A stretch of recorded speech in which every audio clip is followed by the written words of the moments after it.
சிந்து சமவெளி பண்பாட்டை நாம் ஏன் அறிய வேண்டும்?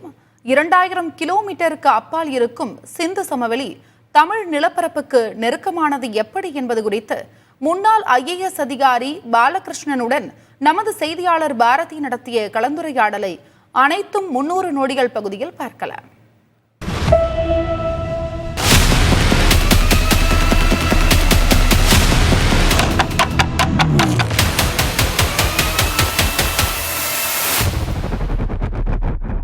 வணக்கம். அனைத்தும் 300 நொடிகள். சிந்துவெளி பண்பாடு குறித்து தொடர்ந்து இந்த சமூகத்தில் பேசிக்கிட்டே இருக்கிற ஒரு நபர் தான் திரு பாலகிருஷ்ணன் IAS அவர்களோட இப்போது பேசலாம். சார், தொடர்ந்து நீங்க தான் சிந்துவெளி பண்பாடு குறித்து கடந்த சில ஆண்டுகளா பேசிக்கிட்டே இருக்கீங்க. தமிழ் சமூகம் ஏன் அதை பத்தி தெரிஞ்சுக்கணும்? முதல்ல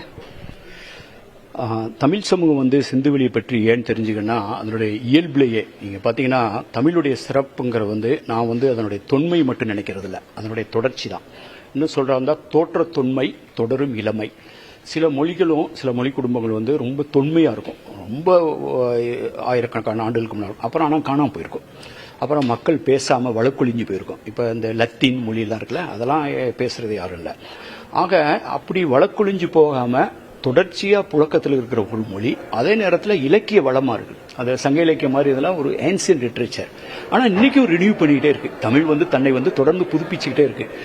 சங்க இலக்கிய காலம், அப்புறம் திருக்குறள், அப்புறம் காப்பிய காலம், அப்புறம் பக்தி இலக்கிய காலம், அப்புறம் உரைநடைன்னு வரும்போது புதினங்கள், சிறுகதைகள், உரைநடை காலம், அப்புறம் அச்சு இயந்திரம் வந்தோம்னா அச்சு, அப்புறம் இணையம் வந்தோம்னா இணையம். இன்னைக்கு அதாவது தொடர்ந்து ஒவ்வொரு மாற்றத்துக்கு ஏற்றபடி தன்னை தகவமைச்சுக்கிட்டு இருக்க ஒரு மொழி தமிழ்.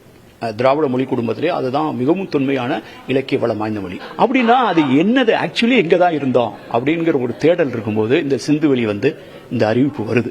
இந்த சிந்துவெளி அறிவிப்பு வாராது வந்த மாமணி போல. அது வராம இருந்திருந்தனா வரலாறு பற்றிய நம்முடைய புரிதலே வேற மாதிரி இருந்திருக்கும். அதனாலதான் 1924 இதே நாள் செப்டம்பர் 20 அன்னைக்கு இந்த அறிவித்த சிந்துவெளி கண்டுபிடிப்பை அதை ஒரு நாகரிகம் என்று அறிவித்த ஜான் மார்ஷல் கொண்டாடப்பட வேண்டியவர். அதுக்கு முன்னால இந்திய வரலாற்றை பற்றி நம்முடைய புரிதலே இப்படி ஒன்று தரைக்கு கீழே இருக்குன்னு தெரியாது. அப்ப தரைக்கு வெளியில இருந்ததெல்லாம் வேத இலக்கியங்கள், ராமாயணம், மகாபாரதம், இதிகாசங்கள், புராணங்கள், இப்படிதான் நம்ம கட்டமைச்சிருந்தோம். எதுவா இருந்தாலும் இந்தியா ஃபுல்லா எது இருந்தாலும் இப்ப இந்த இந்தோனேஷியால கட்டமைச்சது மாதிரி இப்படிதான் கட்டமைச்சிருந்தோம். அப்ப திடீர்னு இது ஒரு புதிய திருப்பத்தை ஏற்படுத்துது. அப்ப எல்லாருக்கும் ஒரு கேள்வி, இது எங்க இருந்துச்சு, இது யாருங்கிற கேள்வி. அப்ப இது யாருன்னா இவங்க எங்க போனாங்கிற கேள்வி. இந்த கேள்விக்கு முதல்ல விடைச்சு அவரே சொல்லிடுறாரு. அவர் அப்பயே அறிவிக்கும் போதே இது டிராவிடிக். அப்புறம் 1931 இது ஒரு தொடர் பெரிய ரிப்போர்ட்டா கொடுக்கும்போது இதை திராவிட மொழி குடும்பத்தை சேர்ந்ததா இருக்குங்கிற கருதுகோளை அவர் இன்ட்ரோடியூஸ் பண்ணாரு.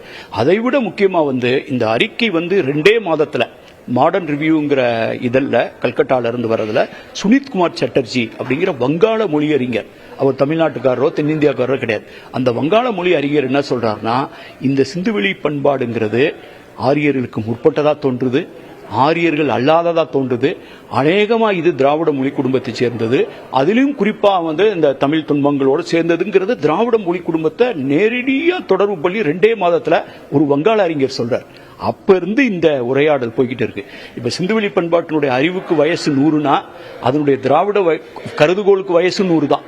இதுல ஒரு ஆச்சரியமான விஷயம், பல்லாயிரம் மைல்கள் தாண்டி இருக்கக்கூடிய சிந்துவெளியும் தமிழ் நிலப்பரப்பும் ஒரு பெரிய லாங் டிஸ்டன்ஸ். ஆனா ஒரு தொடர்பை நீங்க வரலாற்று பூர்வமா தொடர்ந்து சொல்லிக்கிட்டே இருக்கீங்க. இது எப்படி? இன்னொன்னு, இந்த நூற்றாண்டை ஏன் இந்த சமூகம் கொண்டாட வேண்டும்? இப்ப நீங்க சொல்ற அந்த இடைவெளி இருக்கு பாத்தீங்களா, அது கால இடைவெளி, நில இடைவெளின்னு சொல்லலாம். நில இடைவெளின்னு சொன்னா ஹரப்பா மோஹஞ்சதாரோ பாகிஸ்தான்ல இருக்கு. இப்ப நூற்றுக்கணக்கான பகுதியில் ஹரியானா, ராஜஸ்தான், குஜராத் போன்ற பகுதிகளில் இந்தியாவில் தோண்டி எடுக்கப்பட்டிருக்கு. அப்புறம் தெற்கு பகுதின்னு பார்த்தா மகாராஷ்டிராவில் தைமாபாத்னு ஒரு இடத்துல கிடைச்சிருக்கு. பொதுவாக இந்த சிந்துவெளி பகுதிக்கும் நம்ம தமிழ்நாட்டு பகுதிக்கும் ஒரு 1300 கிலோமீட்டர் 1400 கிலோமீட்டர் இருக்குன்னு சொன்னா, நம்ம சங்க இலக்கிய காலம் நம்ம சொல்றது கிமு 3ஆம் நூற்றாண்டு, கிபி 2ஆம் நூற்றாண்டு, அந்த பிராக்கெட்ல சொல்றோம். தமிழின்னு எழுதப்படுறதுக்கு கிமு 8ஆம் நூற்றாண்டு, 9ஆம் நூற்றாண்டு, 7ஆம் நூற்றாண்டுன்னு கிடைக்குது. அங்க அதுல டைம் கேப் வித்தியாசம் இருக்கு. சிந்துவெளி நலிவடைஞ்சது கிமு 1900. அப்போ ஒரு 1400 1500 வருஷ இடைவெளி, ஆண்டு இடைவெளி, 1300 தூர இடைவெளி. ஆக நில இடைவெளி, கால இடைவெளி. ஆனா நம்ம புரிஞ்சுக்கிற வேண்டியது ஒண்ணு, தூரமும் இடைவெளியும் ஒன்று போல தோன்றினாலும் அது ஒன்று அல்ல. தூரம் வேற, இடைவெளி வேற.